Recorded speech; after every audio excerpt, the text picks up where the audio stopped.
சொல்றேன் கேளு. மகாராஜா என்ன வந்துட்டு இருக்கிறான் கண்ணன். என்ன கேக்குறான்? என்ன எதுக்காக படைகளை கூட்டி வந்திருக்கிற அப்படின்னு கேக்குறான். தெரியாதமா? தெரியலையே. நீ டைரக்டா சொல்லிடு.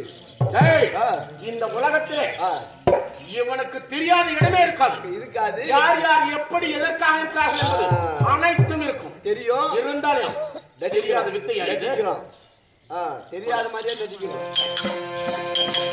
அந்த மக்களுக்கு மறுகணம் அடித்தால்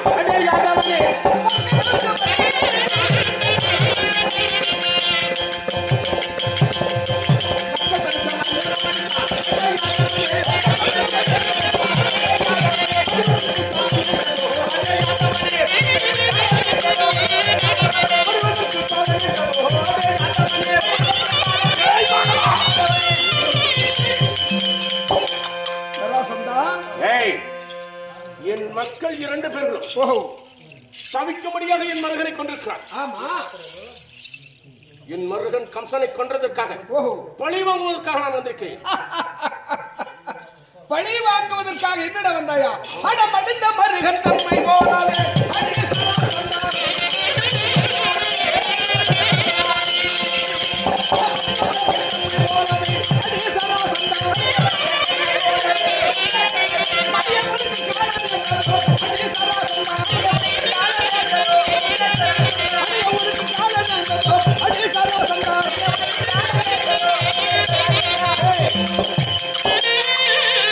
உன் மருகன் எப்படி மடிந்தானோ அதுபோலும் உனக்கு மடிவதற்கு நாள் நெருங்கிவிட்டால் என்னோட போரிடு.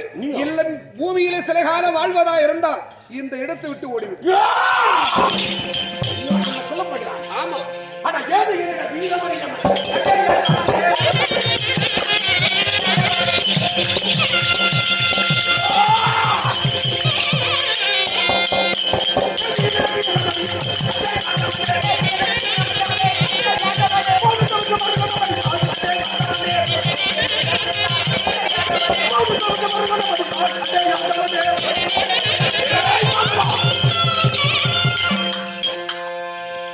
என்னை பற்றி உனக்கு நன்றாக தெரியும். நான் எப்படிப்பட்டவன், எதற்காக பிறந்தவன், எப்படி பிறந்தேன், யாரிடத்தில் பிறந்தேன், யாரால் பிறந்தேன் அப்படி என்பது என்னை பற்றி முழுசாக தெரியும். ஆமா, என் வீரம் தெரியாமல் என் மருகனை கொண்டிருக்கிறாய்.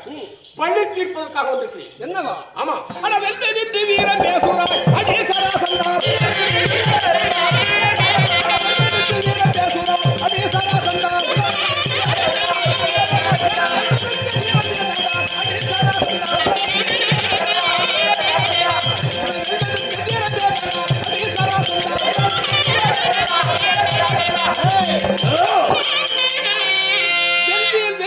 வீணாக இருந்து பிறத்துகிறார்.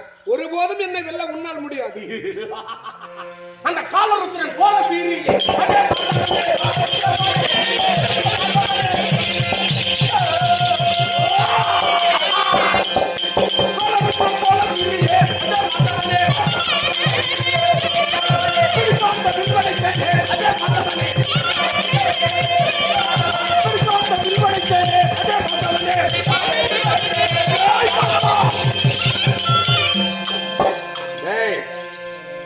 அந்த காலருத்திரன் எப்படி திருபுராதிகளை ஜெயிப்பதற்காக அண்டத்தை ஜீவாக்கி பறந்துடுத்தானோ அதுபோல வில்லு வளைத்து உன் மீது சரத்தை விடுத்திருக்கிறேன். ஆமா,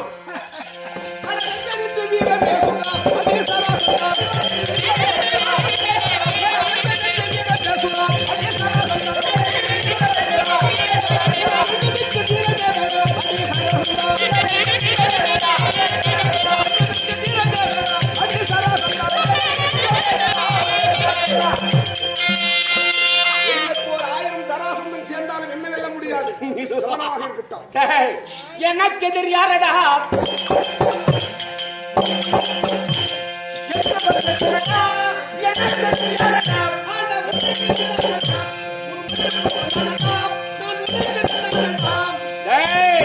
எனக்கு எதிர் யாரடா? என்று வந்து குரடாம் எனக்கு எதிர் யாரடா?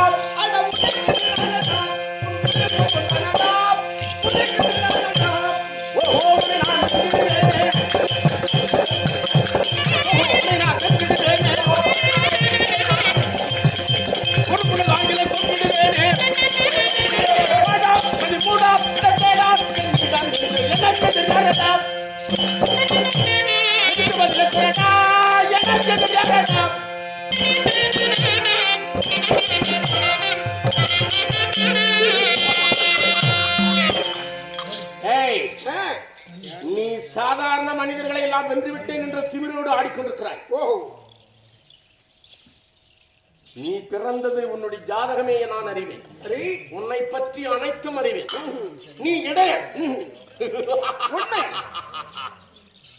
ஓர் மனையில் பிறந்து மற்றொரு மனையில் மற்றொரு பெண்ணிடத்தின் மடியிலே வளர்ந்தவன். உனக்கு குலமே இடைக்குலம். அப்படிப்பட்ட நீ என்ன ஜெயிப்பையா? அடே சராசந்தா, என்ன ஒரு தரம் வந்தது தண்டா.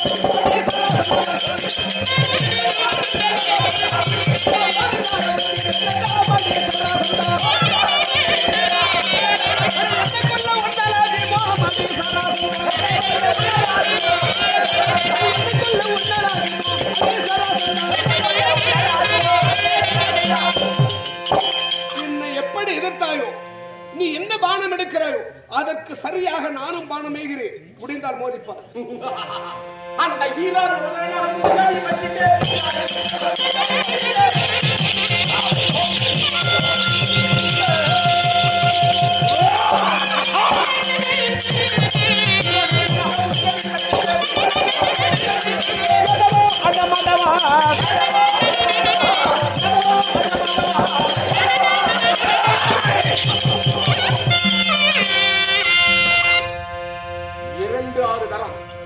என்னிடத்திலே முதுகடிப்பட்டு ஓடிக்கொண்டிருக்கிறாய்.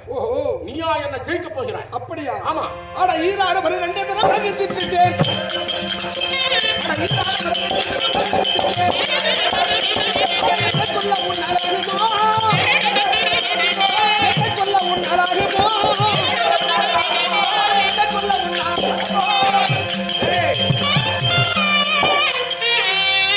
ஈராறு 12 தரமாக உன்னோடு நான் போரிட்டு இருக்கிறேன்.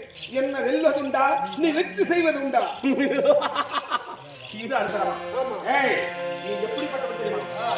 ஆலகால விஷத்தை நம்பலாம், ஆற்றையும் பெரும் காற்றை நம்பலாம். ஆலகால விஷம் தெரியுமில்ல? ஆலகால விஷத்தை நம்பலாம். ஆலகால விஷத்தை நம்பலாம், ஆற்றையும் பெரும் காற்றை நம்பலாம். கோலமாம் அதை யானையை நம்பலாம், கொல்லுவேங்க புரிய நம்பலாம். காலனார் விட தூதரை நம்பலாம், கள்ளர் மரவர் கூட நம்பிடுவான். இவன் பொம்பளைக்கு சேராம ஆம்பளைக்கு சேராம டிமிக்கடிச்சுட்டு இருக்கான் பத்தியா? இவனை நம்புறவன் என்ன ஆயிடுவாங்க? ஆம்பளையா நம்பலாம், பொம்பளையா நம்பலாம். இவன் இருக்கிற இடம் எத்தனை மலை? 7 மலை. 7 மலை. 7 மலை. அந்த 7 மலைக்கு புரட்டாசியான சனிக்கிழமை தோறும் நாமத்தை போட்டுட்டு போறாங்களா? அந்த நாமத்தை போட்டுட்டு போற மனுஷனுக்கு என்னத்தை பிடிங்கிட்டு கொடுக்குறான்? மயிரை பிடிங்கிட்டு கொடுக்குறான். அந்த மயிரை பிடிங்கிட்டு இந்த பேர் லட்டு லட்டு கொடுத்து அனுப்புறோம். அதையும் உங்க அம்மாவை எடுத்துன்னு வந்து கொடுக்க மாட்டோம். கேட்டா என் தாத்தாவுக்கு நாளைக்கு ஜுரம். அவங்க தாத்தாவுக்கு நாளைக்கு ஜுரம் வருது. இவனுக்கு பார்த்து கல்யாணம் நாளைக்கு வச்சா நீ பச்சிக்கிறீங்களா? அந்த மாதிரி ஜுரமும் நாளைக்கு வருது. நீங்க இப்படிப்பட்ட இவன் ஏன்டா லட்டு திருப்பதிக்கு போனேடா? போனேன் மாமா. மொட்டை அடிச்சுட்டாரா? உங்க பாடி அடிச்சுட்டேன். லட்டு ஆங்கடா இல்லையா மாமா? நாளைக்கு என் தாத்தா மொட்டை எங்க அடிச்சணும்? மொட்டை தலையில. அதனால உன்னுடைய வித்தையெல்லாம் நம்ம இடத்துல ஆகாது. அப்படி? ஆமா. சராசந்தரே, என்ன 3 தரமாக எதிர்த்துட்டேன்.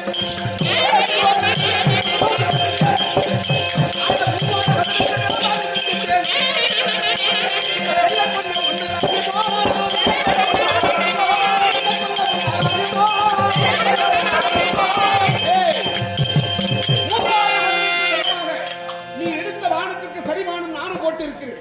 நீ என்ன அஸ்திரம் துடைக்கிறாயோ அதற்கு சரியா நான் மீது இருக்கிறேன். அப்படிதான் வெற்றி செய் பார்ப்போம். அந்த 3 தரமாக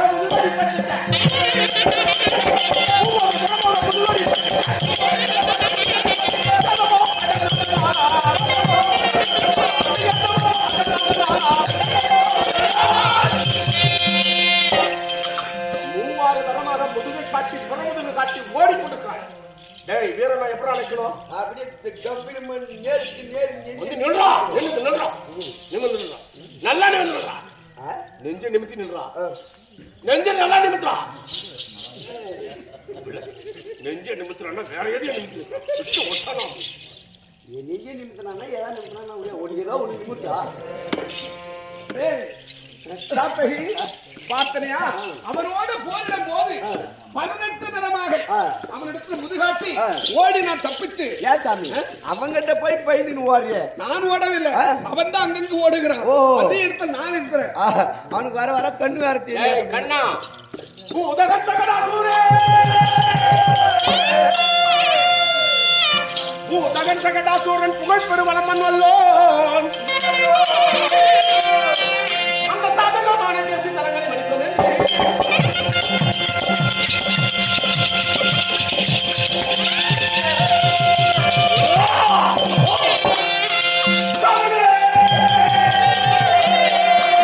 சாதகமான பேசி தலங்களை மடித்தோம் என்று பேரக கர்வத்தால பெருப்பிழை செய்த என்னை வாரகப்பையை எந்த கலாய்க்கிற செய்கிறேன்.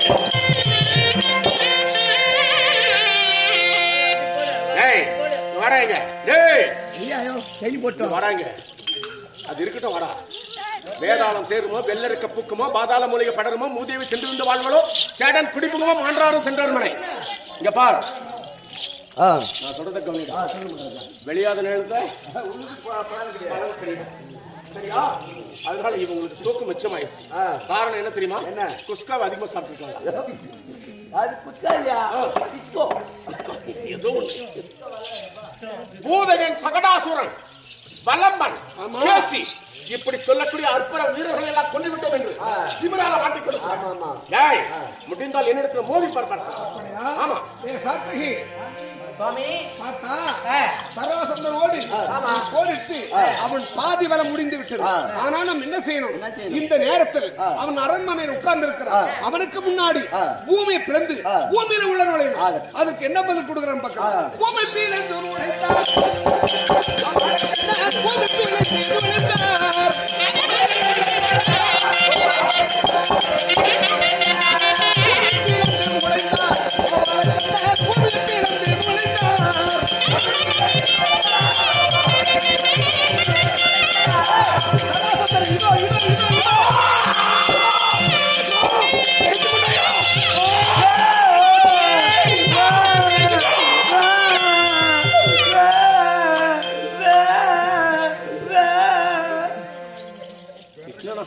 கிருஷ்ணனா பிடிக்கலான்னு பார்த்தா ஏதோ ஆட்டம் பிடிச்சிட்டு இருக்கு.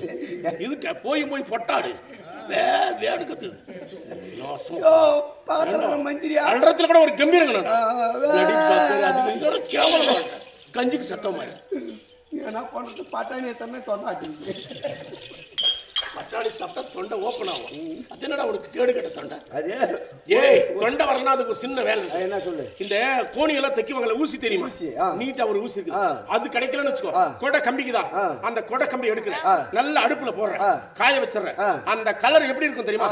நல்ல சிகப்பு கலரா மாறும். எப்படி இந்த கலர்ல வரும் உன் பனியன் கலர். அப்படி வரும்போது அப்படியே நீ எவ்வளவு நீட்டுதோ அந்த கம்பி அப்படியே உள்ள விட்டுரு, தொண்டைக்குள்ள விட்டு வெளியே எடுத்துரு. அப்புறம் எப்பயாவது தொண்டை கடிச்சுன்னா கேளு, தொண்டை வந்துடும். ஆமா, அது ஒல்லாம் விட்டு தொண்டை வராது, சொருக்குறதா வரும். உனக்கு சொருக்குறானுமா?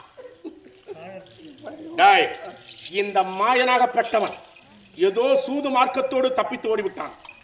இப்படி ஏச்சாமி பசங்களாம் தூங்குறாங்க, பரவாயில்ல. ஏன் பூஜை பிடிச்சிட்டே தூங்குறாங்க? ஓடிக்குமோ கோழி குஞ்சு சரியில்லாத வேலையெல்லாம் பார்த்துட்டு பேசி பேசி எல்லாரும் தூங்க வச்சுட்டு. அது ஆல்ரெடி அவங்கள. ஆகையினால இப்படி பார்க்கிற பொழுது எனக்கு, அதாவது என்னுடைய பிறப்புக்கு காரணகர்த்தாவா இருந்த சண்ட கவுசிகர் என்ன சொல்றார் தெரியுமா? அடி சராசந்தனே, இந்த கண்ணனாகப்பட்டவன் சூதுக்காரன், சூது மார்க்கத்தோடு உன்னிடத்துல தப்பிச்சு ஓடிவிட்டான். அதனால இவனை ஜெயிக்கணும்னா இதற்கு ஒரே ஒரு வழி இருக்குது. நேராக 365 ராஜாக்களை, எப்படி 365 ராஜா, ஒரு வருஷத்துக்கு எத்தனை நாள்ரா? 365. அந்த 365 நாள் ஒரு நாளுக்கு ஒரு ராஜா. அப்படி 365 ராஜாக்களை பிடித்து வந்து அந்த ஜராதேவிக்கு பலி கொடுத்தேனா, நரபலி கொடுத்தேனா, நரமேத யாகம் செய்து அந்த யாகத்திலே ஒவ்வொரு மனிதனாக வெட்டி வெட்டி எரிஞ்சினா என்னாகும்? என்ன ஆகும்? அந்த அம்மையார் பிரசன்னமாகி ஆ. உன் பூஜைக்கு மயங்கி ஆ. அந்த அம்மையார் பிரசன்னமாகி ஆ. இனி என்ன கேட்கிறாயோ ஆ. இந்த உலகத்தில் அத்தனை தெய்வங்களுக்கும் ஆ. நீயே முதல் தெய்வமாக வேண்டும் ஆ. அப்படின்னு ஒரு வார்த்தை வாங்கிக்கோ. ஆ. அப்படி வாங்கிட்டீனா ஆ. அந்த கண்ணனாவது ஆ. அந்த கைலை மலையில் இருக்கக்கூடிய கர்த்தனாவது ஆ. நான்காம் படைத்த பிரம்மனாவது ஆ. அப்படின்னு சொல்லிட்டு ஆ. முனிவர் சொல்லியிருக்காரு. ஆ. அதனால நம்ம என்ன என்ன செய்ய செய்யணும்? வேண்டும்? ஒவ்வொரு நாடாக சென்று ஆ. தேசத்து ராஜாக்களை சிறைப்பிடிக்கணும். சிறைப்பிடிக்கணும். புறப்படலாமா? போலாமே.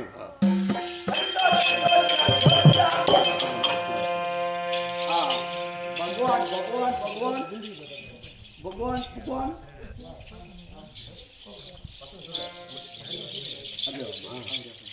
சரி. ஆமா. அப்படி இருந்தாலும் இதை பார்த்தால் ஆண்டவனாகப்பட்டவர் சராசந்த எதிரிலே ஆமா. இந்த பூமியை பிளந்து உள்ளே நுழைந்தார். அது சங்கு துவாரகம் என்று பெயர் வைத்து அதில் இருக்கின்றான். இந்த சராசந்தனை கொள்வதற்கு எனக்கு ஒரு நிமிடம் போதாது. இருந்தாலும் இவன் உயிராகப்பட்டது வேறு ஒருவன் கையில போக வேண்டும் அப்படின்னு விதி இருக்கிறது. அவன் மூலமாவே இவனை கொல்ல வேண்டும் அப்படின்னு சொல்லி நினைத்துக் கொண்டிருக்கின்ற போது இப்போது பார்த்தால் இந்திரபிரசத்திலே தர்மராகப்பட்டவர் சிறு சிறப்போடு இருக்கிறார். அதே ஆறுதனுடைய வார்த்தையை கேட்டு அதாவது தந்தையாராகப்பட்டவர் இருந்தும் இறைவன்பதை சேர கிடையாது. அப்படியாவது அவர் சொர்க்கப்பதை சேர்த்த வேண்டும். அதனால எப்படி என்ன செய்வது என்று தெரியாமல் தம்பிமார்களை கூப்பிட்டு ஆலோசனை கேட்க வேண்டும்.